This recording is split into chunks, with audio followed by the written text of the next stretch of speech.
Okay, 6.24. So nischayena yoktavyo yogo nirvinna chetasa sankalpa prabhavan kamams त्यक्त्वा सर्वान् अशेषतः मनसैवेन्द्रियग्रामं विनियम्य समन्ततः. Translation: one should engage oneself in the practice of yoga with determination and faith and not be deviated from the path. This is the most important line. One should abandon without exception all material desires born of mental speculation and thus control all the senses on all sides by the mind. Okay, every word in this verse is like a killer. Okay. One should engage oneself in the practice of yoga. So we are all engaged in the practice of yoga. But are we engaged with the determination and faith? Faith means first, vyavasayatmika buddhi eke kurunandaha. So vyavasayatmika buddhi, saying that by practicing Krishna consciousness that we will achieve perfection. That is faith. Of course, we would have initial faith, ado shraddha, tata sadhu sangha. So then we associate with devotees, etc. But the faith, Prabhupada says in one purport, saying that Krishna consciousness means growing this faith. And the three levels of devotees also, Kanishta, Madhyama, Uttama, are all based on different levels of faith. Neophyte is pliable faith, meaning it can change. Then Madhyama is very fixed faith, but he doesn't have enough knowledge to possibly convince other philosophers or other people following other philosophies. Uttama has complete faith and also complete ability to convince philosophically. But of course, the faith in Uttama is much more than Madhyama because he's actually seen the truth, right? So it's all about different levels of faith, and we have to constantly keep increasing our faith. If our faith is decreasing for any reason, then it's a big red flag. Okay, that's number one. Number two, determination. Determination, we all know, right? We are sucked into so many things, left, right, and center. Things are trying to draw our attention.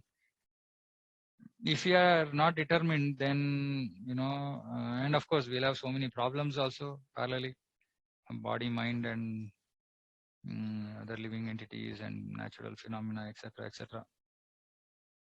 Right? So we should be determined. Now, what is this determination? Determination at the first level is that at least whatever I am doing, I should continue to do. Whatever level of practice of bhakti, I should continue. Then there is, of course, then we will talk about three levels, three modes of determination when we go to the 18th chapter. Then there is determination which should say, okay, I should raise the bar. Okay. So both these should be there. First to remain fixed in the stage that we are in, and then to slowly increase it and steadily. Like slowly doesn't mean like, very easily, leisurely. Steadily we should keep increasing. Every now and then we should keep raising the bar for ourselves. And we should not be deviated from the path. Deviated from the path means we might not be grossly deviated. We can also be subtly deviated. Subtly deviated is by our own misconceptions or speculations about the process, about various things, right? I mean, nowadays in ISKCON, very difficult because people talk about so many topics and everybody blindly believes that everything, every word said by every devotee is yatharup, as it is. Lot of it I see is mental speculation. It's not, I won't call it realization also. And I used to do this when I came into Krishna consciousness earlier. And then I decided saying that if I say anything, it has to be based on Prabhupada's books. So if I don't know clearly where it is spoken, then I will generally not comment. And I will generally try to avoid topics which are not covered at all in, in Prabhupada's purports or in the verses. For example, I was hearing somebody, talking about loneliness. I said, okay, I have not heard of loneliness in Prabhupada's books anywhere. So things like this, we don't have to go too much stretch Krishna consciousness into every aspect of modern life. because most aspects of modern life are not even like relevant because they are all animalistic, right? So it should be eliminated than trying to correct them or modify them. Anyway, so the point is that we should not deviate even subtly from the path. So for which we have to read Srila Prabhupada's books properly again and again and again and again so that his words stick in our mind. Very important. One should abandon all material desires, and all material desires are born of mental speculation. That we should be very clear because material means mind, mind means mental speculation. Without exception, we can't say we shouldn't say okay, maybe this alone is okay, thoda adjust karenge. No, without exception. Krishna is saying very clearly, right? See these things. But when we say the same things, people say you're very strong. I'm not strong. Then you should complain to Krishna and Prabhupada why their verses are strong, why the purports are strong. And if we dilute it, then we are doing disservice, right? So one should abandon all material desires and control the senses on all sides by the mind. So we should control the senses by the mind because mind is the chief of the senses. Right. So this is very important for a yogi, any type of yogi. Can't be indulging in sense gratification, can't be, stuck to material desires. And of course, without determination and faith, we can't really make progress. Okay, purport. The yoga practitioner should be determined and should patiently prosecute the practice without deviation. One should be sure of success at the end. This is Vyavasayatmika Buddhi. And pursue this course with great perseverance, not becoming discouraged if there is any delay in the attainment of success. Obviously, we are all trained to look for short-term outcomes. I did this, I have to get this result. This is material civilization. And it sometimes create a lot of, discouragement in terms of bhakti also. Because you're saying, oh, I am chanting from 2 years, nothing has happened. And like, what is 2 years? We've been living millions of lifetimes engaging in sense gratification. Now, in 2 years, do we expect the whole kachada to get cleaned? No, it will take time. But we have to persevere. Why? Because we know that, we are going to achieve success, and that success is beyond incomparable to any other success one can achieve in this material world. So we should persevere and go on, and not be discouraged, impatient if something takes time. If something is taking time, then we can understand two things. Either our anartha is very deep and it's taking time to clean, or we are not following the process properly, one of them, right? Because success is sure for the rigid practitioner. Rigid means very strict, no scope for dilution. So Rupa Goswami says this: Utsaha Nishchaya Dhairya Tat Karma Pravartana Sangatyagat Sato Vritte Shadbit Bhakti Pranashat Prasiddhyati. One can execute the process of Bhakti Yoga successfully with Utsaha Nishchaya Dhairya. Utsaha is full-hearted enthusiasm, Nishchaya perseverance, and Dhairya determination. Or the other way around. Nishchaya determination, Dhairya is perseverance. By following the prescribed duties in association with devotees, so this is very important. Following prescribed duties in association with devotees. So first is devotees we need to have. We need to associate with them. And we follow our prescribed duties, both materially and spiritually. We follow in association. What does this mean? This means that we are following and then we are constantly checking with senior devotees whether what we are doing is right, not right, what should be changed, etc., etc. So this is important. And by engaging completely in activities of goodness, see, this is very, very important. Actually, in Upadeshamrita, Prabhupada is not translated this way. Okay, this is very sharp. Like saying goodness. Unfortunately, we are engaged in activities of passion and ignorance. There has to be a conscious effort to stop activities of passion and ignorance, both like kaya, vacha, manasa, mind, words, and activities. We should stop acting on the mode of platform of passion and ignorance. How do we understand? Passion means too much of running around and this, that, too many things, trying to juggle too many material things. All this is passion. Ignorance means either negativity or lack of determination, laziness, sleep, fear, anxiety, all this is ignorance. We should live in goodness, right? And of course, we want to do Shuddha Sattva, so we should engage in activities of bhakti. We should engage in knowledge, also acquiring knowledge about Krishna. And then we should live a simple life. Then we should live a clean life. We should live austere life. All this is qualities of goodness. We will discuss this also later in later chapters. But this is important. Engaging completely in activities of goodness. As for determination, one should follow the example of a sparrow. Okay, so this we know, who lost her eggs in the waves of the ocean.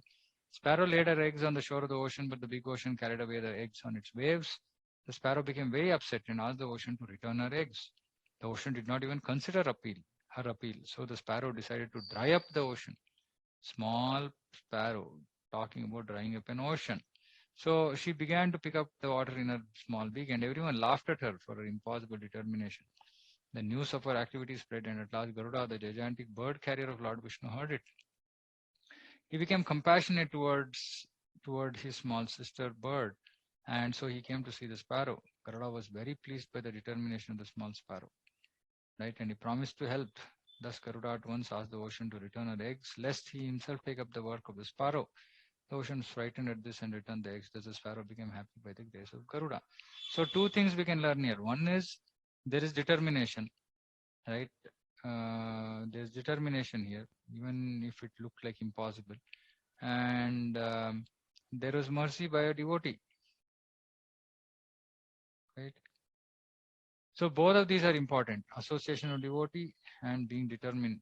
Similarly, practice of yoga, especially bhakti yoga, may appear to be a very difficult job, but if anyone follows the principles with great determination, the Lord will surely help, for God helps those who help themselves. Normal English proverb, but absolutely true. We can't keep sitting, without doing anything and then expecting Krishna to, bring about all the changes in our life. Krishna will say, what about your effort? Where is your effort? We have to put effort, and we have to put with great determination, because there are so many obstacles that can be there. So it might look like difficult job, but actually it is not. If we have the right association, if we are surrendered to Guru and Krishna, it's not very difficult. Okay, any questions?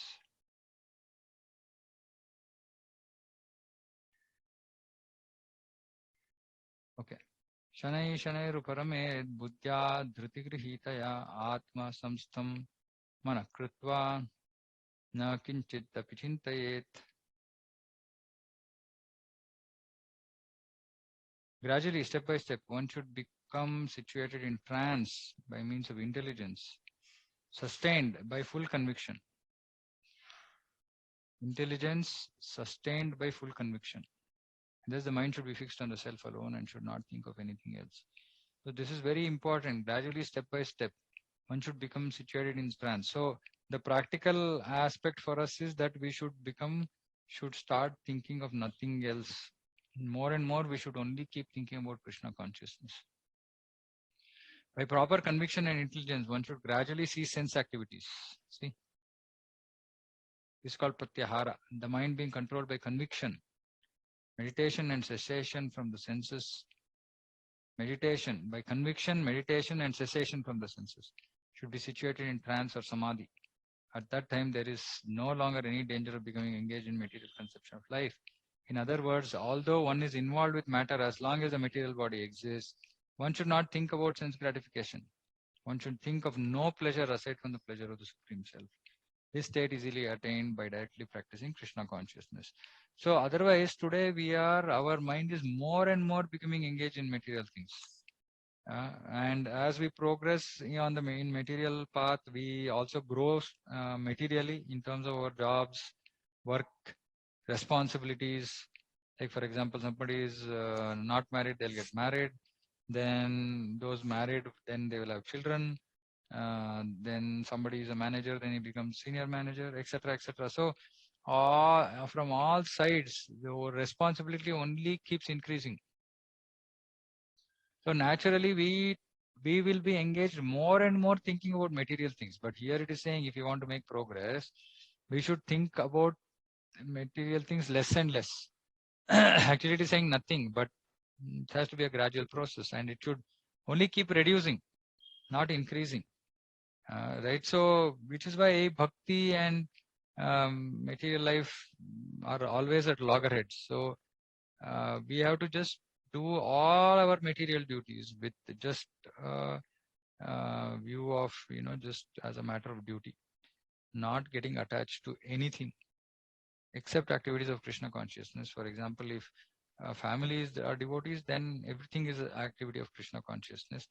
There also we should not get materially attached. We should only be attached spiritually, right? And of course, then all other things.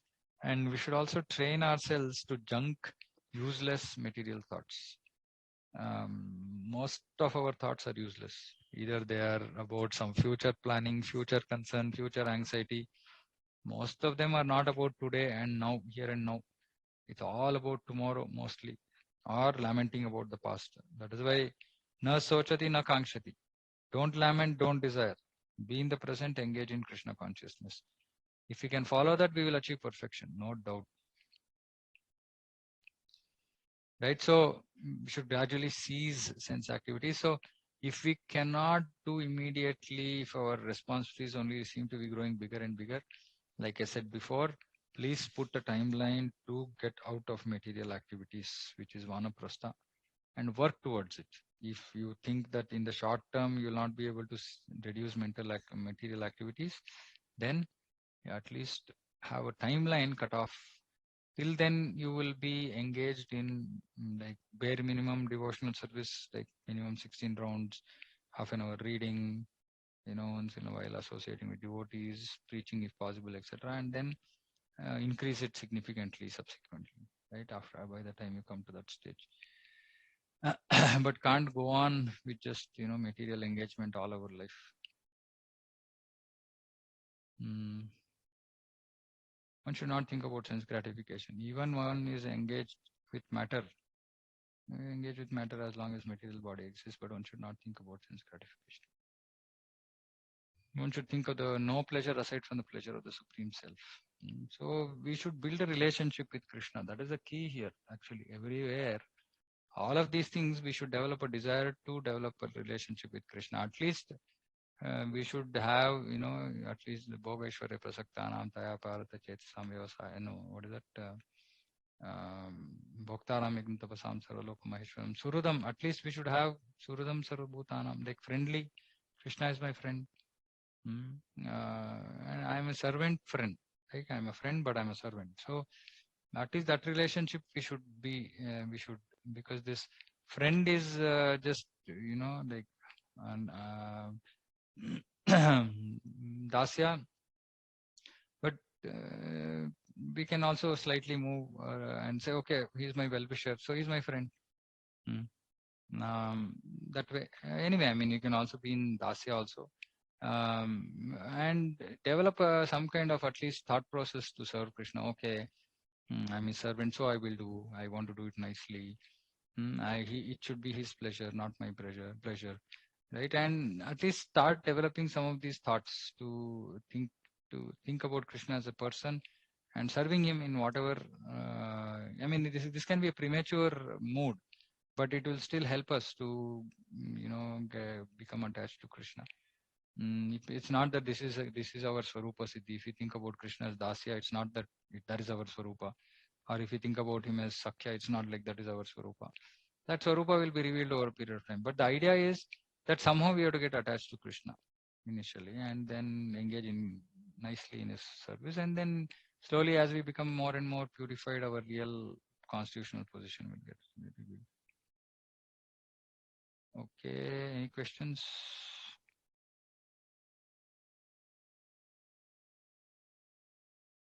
No questions. Prabhuji, some other place Prabhupada writes like, sense gratification should be kept minimum. Like here Prabhupada says it should be nil. Yeah, because this is progressing, you're progressing in bhakti, in dhyana. Step by step. Yep. So nothing else. We're saying nothing. Yeah, no sense gratification. Okay. You have to see the context. Okay. Yeah, I mean, basically we should understand. Initially there will be sense gratification, then it will be at the minimum, then it has to end. Okay. Yeah. Okay. 6.26. Yato nischalati manas chanchalam astiram tatastato niyamyaitat atmani eva vasham nayet. Wherever the mind wanders due to its flickering and unsteady nature, one must certainly withdraw it and bring it back under the control of the self. This is absolutely something that we need to do during chanting. Nature of the mind is flickering and unsteady, but a self-realized yogi has to control the mind. Mind should not mind should not control him. This is where we are. This I am. One who controls the mind and therefore the senses as well is called Goswami or Swami, and one who is controlled by the mind is called Godasa, servant of the senses. A Goswami knows the standard of sense happiness. In transcendental sense happiness, the senses are engaged in the service of Rishikesha, or the supreme owner of the senses. Serving Krishna with purified senses is called Krishna consciousness. So this is Rishikena. What is the Nirmalam? Rishikena Rishikesha Sevanam Bhaktirur Uchate. What is that? Sarvapadi Sarvapadi Vinirvuktam. That Paratvena Nirmalam. That is this Paratvena Nirmalam. Purified senses we have to engage. That is Krishna consciousness. So till we come to purified senses, what we are doing is a copy of Krishna consciousness, not actually Krishna consciousness. Only when we purify our senses will we actually really start. So we can understand this is Shuddha Krishna Bhakti or Shuddha Bhakti. Before that, everything is Ashuddha, and we don't have to really talk much about it. My mind keeps controlling me during chanting. Yes, for all. That is the state of all of us. Yeah, we have to continuously fight. So we have to purify our senses. Purify means no sense gratification, no self-centered thinking. And that is the way of bringing the senses under full control. What is more, that is the highest pleasure of yoga practice, perfection of yoga. Prabhuji, you keep saying that when we do chanting this way, we are doing aparadha. Yeah. So every day it is indirectly happening. I mean, when chanting indirectly, directly happening. Yeah. How do we control it then? Yeah. You have to keep trying. So we should have sincerity. See, the mind is not in our control is known. Krishna also knows that, right? That is why we are in this material world. But at least, so I'll tell you how it works. So initially, if you're chanting for 1 hour, maybe, yeah, I mean, initially we'll all be on steroids. So actually chanting will be relatively nice. After that, Krishna will take away the steroids. Then actual struggle starts. Then when actual struggle starts, maybe for even 10 minutes also, we are not actually hearing. For 50 minutes, our mind has been somewhere else. Then slowly we will bring it down to 40 minutes, 30 minutes, 20 minutes, like that. Constantly we should be endeavoring. While it is absolutely difficult, we have to keep endeavoring. Now the trick here or the secret here is developing love for Krishna, relationship with Krishna. So when we start, developing some kind of relationship with Krishna, slowly then we will understand. See, it's very easy to understand. When we don't have a relationship with some person, even if you take the name of that person, we are not very too involved or excited about it. Oh, okay, somebody, some name, like for example, owner of our somebody, CEO of the company or something. I mean, we don't have any relationship. We say, okay, he said something. But then, if suppose say, then you say, okay, your manager is speaking. And because your manager, your manager, suddenly your attention will increase. Oh, my manager is speaking. Okay, let me see what he has to say. Right? Then some very close friend of yours is speaking on stage. Then you will be like even fully clued in. So the chanting quality increases as our relationship with Krishna increases. So these two happen parallelly. So we don't have to be perplexed about this. That's how it works for everybody. So focus should be how do I improve my relationship with Krishna? Because Prabhupada said one should learn to love Krishna. Learn to love. How can we learn to love somebody? Love is a natural phenomenon, but Prabhupada says you have to learn to love Krishna. That means that it is unnatural for us in our conditioned state. So we should try. How do we learn to love somebody? First, we have to know about that person. So we have to hear, we have to read. And as we start hearing more and more about Krishna's beautiful qualities, his pastimes, etc., then our mind will start getting slowly more and more attached to Krishna. As our mind starts getting more and more attached to Krishna, our relationship improves. Then when we hear Krishna, our mind will stop wherever it is and come back. Higher stages of bhakti. But it is absolutely possible and it will happen with constant endeavor. Perseverance is required. And parallelly, of course, like not engaging in sense gratification, purifying our senses. This also certainly helps. By pure chanting, everything will happen, but pure chanting itself requires us to live a pure life, association of devotees, read Srimad Bhagavatam every day. All this will help improve our chanting by purifying us. Okay. Any other questions about flickering and unsteady mind? Context of this verse.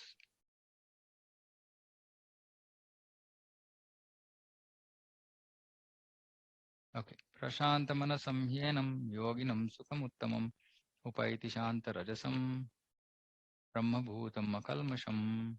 The yogi whose mind is fixed on me, Krishna is now saying, verily attains the highest perfection of transcendental happiness. Highest perfection of transcendental happiness. He is beyond the mode of passion. He realizes qualitative identity with Supreme and thus he is freed from reactions to past deeds. So if somebody wants to know when we will be free from all reactions to past deeds, this is the state.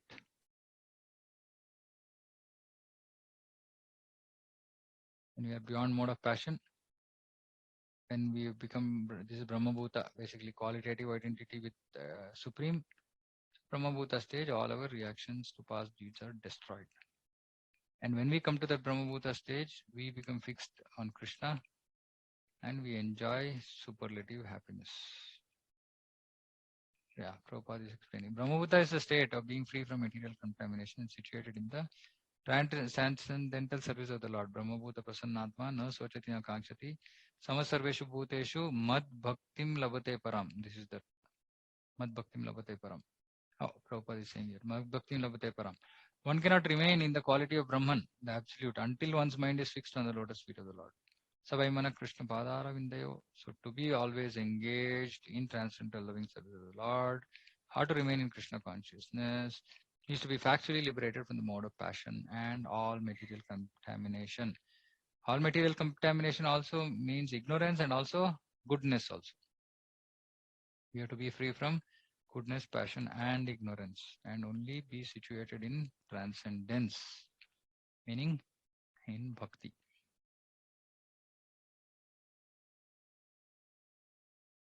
Okay.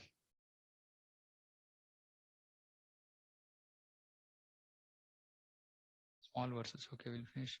Yunjannevam sadatmanam yogi vigata almashaha sukhena brahma samsparshan atyantam sukhamashnute. Thus the self-control yogi constantly engaged in yoga practice, becomes free from all material contamination and achieves the highest stage of perfect happiness in transcendental loving service of the Lord. Yeah, repeating mostly what he said last verse. Self-realization means knowing one's constitutional position in relationship to Supreme. So if you say I am self-realized, that means Swarupa Siddhi. This is called Swarupa Siddhi. The individual soul is part and parcel of the Supreme and his position is to render transcendental service to the Lord.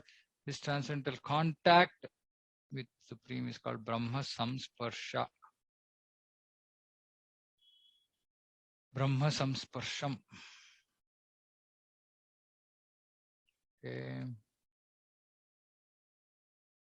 Okay, so we'll stop here. Okay, any questions for the day? 4:28.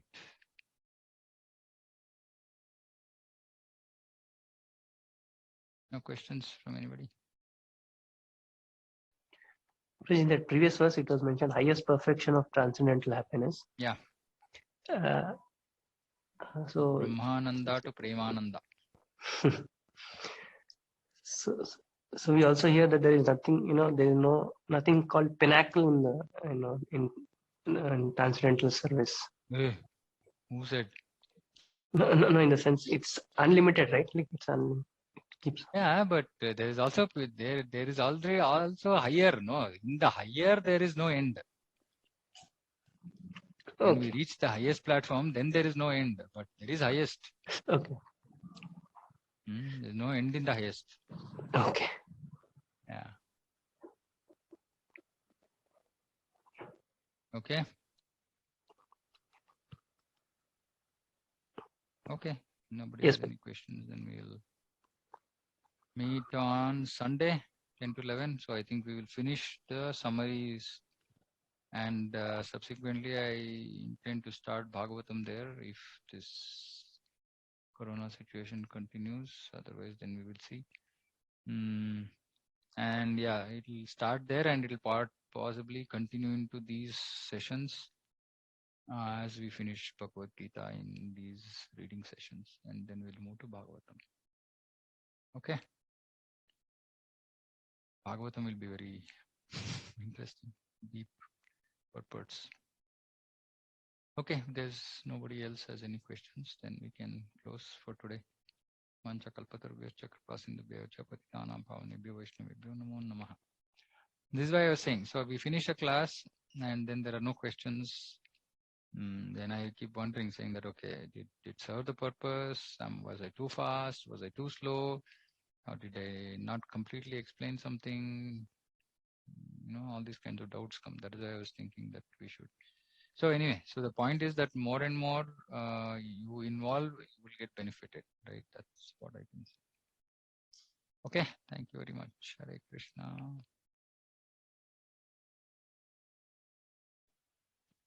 Hare Krishna.